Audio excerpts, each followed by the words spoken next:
Right. Welcome back to the debate. Bhogapuram airport 1వ తారీఖు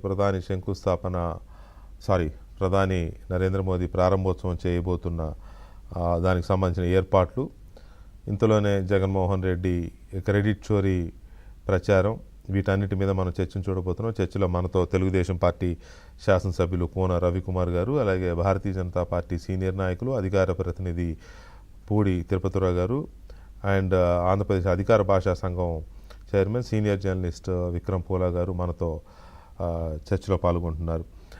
నమస్తే అండి విక్రమ్ గారు, నమస్తే. అలాగే రవికుమార్ గారు అండ్ తిరుపతిరావు గారు, అందరికీ నమస్తే అండి. ఒకసారి జగన్మోహన్ రెడ్డి గారు పలు సందర్భాలలో 2019 ఎన్నికలకు ముందు అప్పుడు ప్రభుత్వం భోగాపురంలో ఎయిర్పోర్ట్ని పెట్టాలి అని నిర్ణయం తీసుకుని అందుకు సంబంధించిన భూ కేటాయింపులు అన్నీ చేసి భూసేకరణ నోటిఫికేషన్లు అన్నీ ఇచ్చి భూసేకరణ కూడా చేస్తున్న తరుణంలో జగన్మోహన్ రెడ్డి గారు అప్పుడు చేసిన ప్రచారం కానీ ఆయన మాట్లాడిన మాటలు కానీ ఎలా ఉన్నావో ఒకసారి అవి చూద్దాం. చూసిన తర్వాత డిబేట్ స్టార్ట్ చేద్దామండి.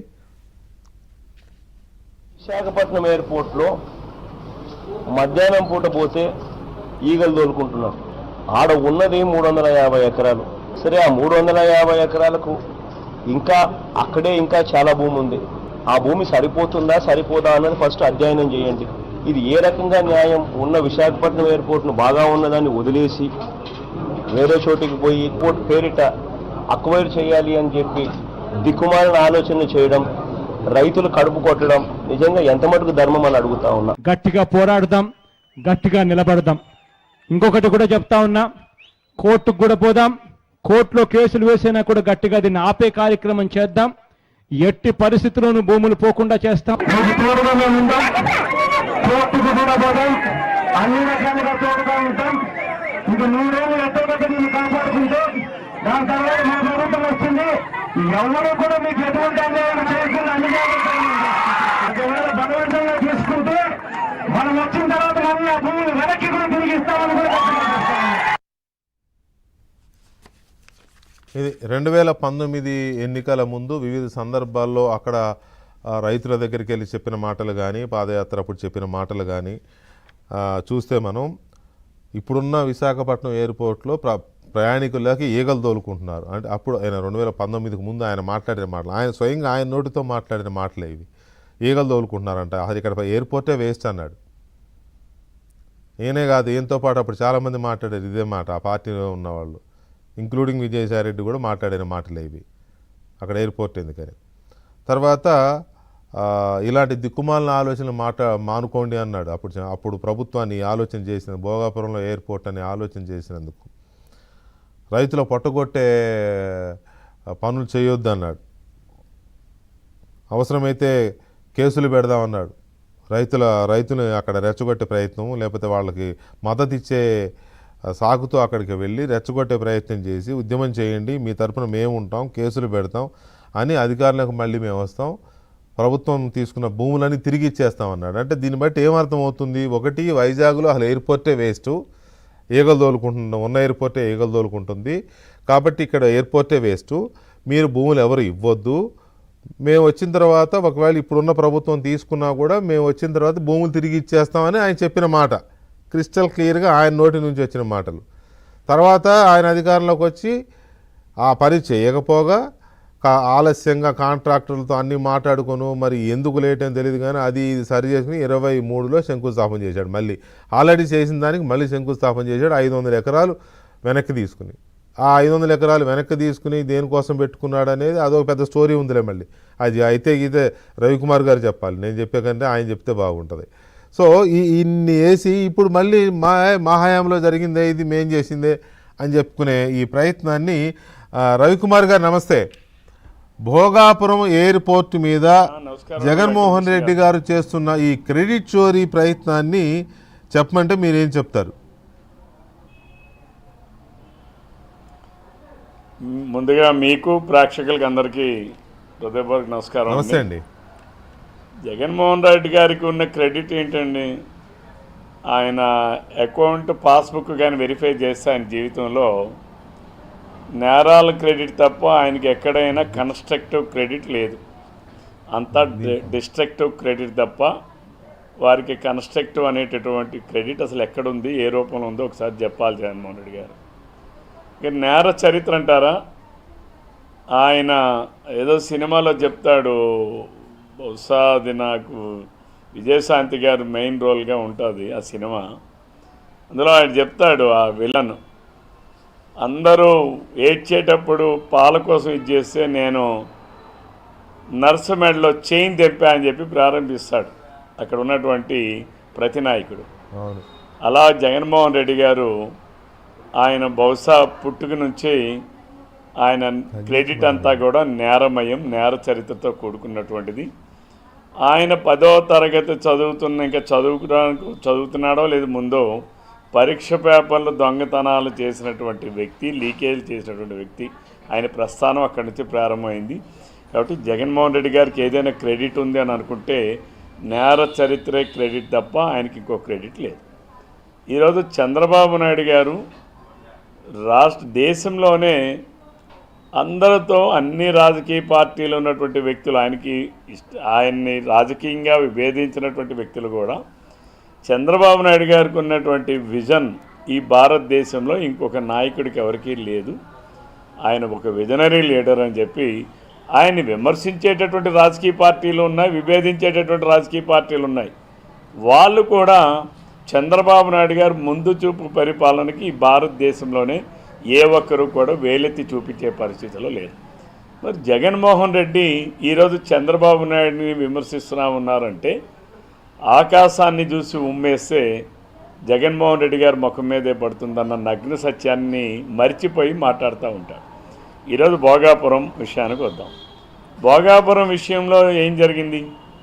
2014లోనే చంద్రబాబు నాయుడు గారు ముఖ్యమంత్రి అయిన తర్వాత ఆ రోజు హుదూద్ వచ్చేటప్పుడు ఆయన 9 రోజుల పాటు విశాఖపట్నంలో ఉంటూ బస్సులోనే ఉంటూ ఆయన ప్రజలందరినీ కూడా చైతన్యపరుస్తూ ఒక ధైర్యాన్ని కల్పిస్తూ ఆయన ఆ రోజు తీసుకున్నటువంటి అనేక నిర్ణయాల తర్వాత ఆయన మధ్యలో ఒక ఆలోచన రావడానికి రెండో కారణం కూడా ఏంటంటే ఈరోజు ఉన్నటువంటి ఎయిర్పోర్ట్ ఏదైతే విశాఖపట్నంలో మనం వాడుతున్నామో వినియోగిస్తున్నటువంటి ఎయిర్పోర్ట్ అది మనది కాదు, సివిల్ ఏవియేషన్ డిపార్ట్మెంట్ ఇది కాదు, అది డిఫెన్స్కి సంబంధించినటువంటి నేవల్కి సంబంధించినటువంటి ఎయిర్పోర్ట్. అది వారి అవసరాలకు కట్టుకున్నటువంటి ఎయిర్పోర్ట్, అంతేగాని ఇంటర్నేషనల్ స్థాయి అవసరాలకు సరిపడేటటువంటి ఎయిర్పోర్ట్ అది కాదు.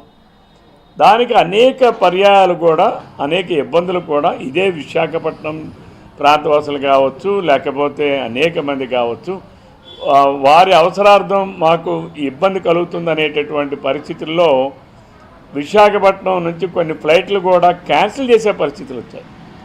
మీకు ఎగ్జాంపుల్ చెప్పాలి, గత ఏడాది అనుకుంటాను ఒక 2-3 నెలల పాటు మాకు అవసరం దృష్ట్యా ఈవినింగ్ 6 తర్వాత ఫ్లైట్స్ ల్యాండ్ అయ్యే పరిస్థితి ఉండదని డిఫెన్స్ వాళ్ళు ఒక నిబంధన పెడితే నైట్ ఫ్లైట్స్ లేవు.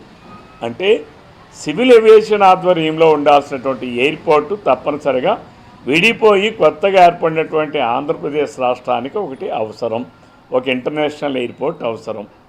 ఆ ఇంటర్నేషనల్ ఎయిర్పోర్టుతో అనుసంధానంగానే ఈరోజు పరిశ్రమలు రావాలన్నా, పారిశ్రామికవేత్తలు రావాలన్నా, ప్రధానంగా ఐటీ రిలేటెడ్ ఇండస్ట్రీస్ రావాలన్నా వారు ఎక్కువగా కోరుకునేది ఫ్లైట్ కనెక్టివిటీని కోరుకుంటున్నారు. ఫ్లైట్ కనెక్టివిటీ లేకపోతే కనీసం యూనివర్సిటీస్ కూడా ఎవరైనా విద్యావేత్తలు రావాలన్నా, కొన్ని కోర్సెస్ కండక్ట్ చేయాలన్నా, లేకపోతే ప్రొఫెసర్స్ వచ్చి వాళ్ళు ఒక 1 hour 2 hours స్పేర్ చేయాలన్నా, 1 day స్పేర్ చేయాలన్నా సరే వాళ్ళకి అందరికీ కూడా ఫ్లైట్ కనెక్టివిటీ ఉంటే తప్ప ఈరోజు యూనివర్సిటీస్ కూడా గ్రో అయ్యే పరిస్థితులు కనబడలేదు. ఫర్ ఎగ్జాంపుల్ మా శ్రీకాకుళం జిల్లాలో ఉన్నటువంటి అంబేద్కర్ యూనివర్సిటీ దానికి ఒక పెద్ద ఉదాహరణ. అలాగే విజయనగరం జిల్లాలో ఉన్నటువంటి యూనివర్సిటీ కూడా ఒక పెద్ద ఉదాహరణ. ఇవన్నీ కూడా అంటే ఒక ప్రాంతం అభివృద్ధిలో ఎయిర్పోర్ట్స్ అనేది కూడా ఒక పెద్ద భాగస్వామ్యం అయింది. ఈరోజు భోగాపురం ఇంటర్నేషనల్ ఎయిర్పోర్ట్ ఎప్పుడు ప్రారంభించామా ఆలోచన? చంద్రబాబు నాయుడు గారు 2014-19 ఆ రోజు కూడా కూటమి ప్రభుత్వం అధికారంలో ఉన్నప్పుడే ఆ రోజు భోగాపురం ప్రాంతంలో ఎయిర్పోర్ట్ నిర్మించాలని ఆలోచన చేసి రైతుల దగ్గర నుంచి 2700 ఎకరాలని భూసేకరణ చేశాం. ఆ రోజు 2700 ఎకరాలకు కూడా రైతులకి కాంపన్సేషన్ పే చేశాం. పే చేయడమే కాకుండా ఆ రోజు డిఫెన్స్ వాళ్ళతో అనుమతులు తీసుకొచ్చాం. అనేక అనుమతులు తీసుకొచ్చి ఆ రోజు బిడ్స్ కూడా ఫైనలైజ్ చేసి ప్రైవేటు పార్ట్నర్షిప్లో పీపీపీ మోడ్లో నిర్మించాలని నిర్ణయానికి వచ్చి ఆ రోజు పీపీపీ మోడ్లో జిఎంఆర్ వాళ్ళకి ఆ బిడ్స్లో వాళ్ళకు వచ్చినటువంటి అవకాశం తదనుగుణంగా జిఎంఆర్ వాళ్ళు ఆ కార్యక్రమాన్ని టేకప్ చేశారు. అది 4727 కోట్ల రూపాయలతో ఈరోజు భోగాపురం ఎయిర్పోర్ట్ నిర్మాణం అయింది. దానికి అవసరమైనటువంటి మౌలిక సదుపాయాలు వాటర్ కావచ్చు, రోడ్ కనెక్టివిటీస్ కావచ్చు ఆ రోజు చంద్రబాబు నాయుడు గారి కాలంలోనే మంజూరు చేశాం. కానీ జగన్మోహన్ రెడ్డి గారు ముందు మాట్లాడింది ఏంటి, ఎర్ర బస్సు కూడా అవసరం లేని ప్రాంతానికి ఎయిర్ బస్సా అని చెప్పి వెటకారం చేశాడు.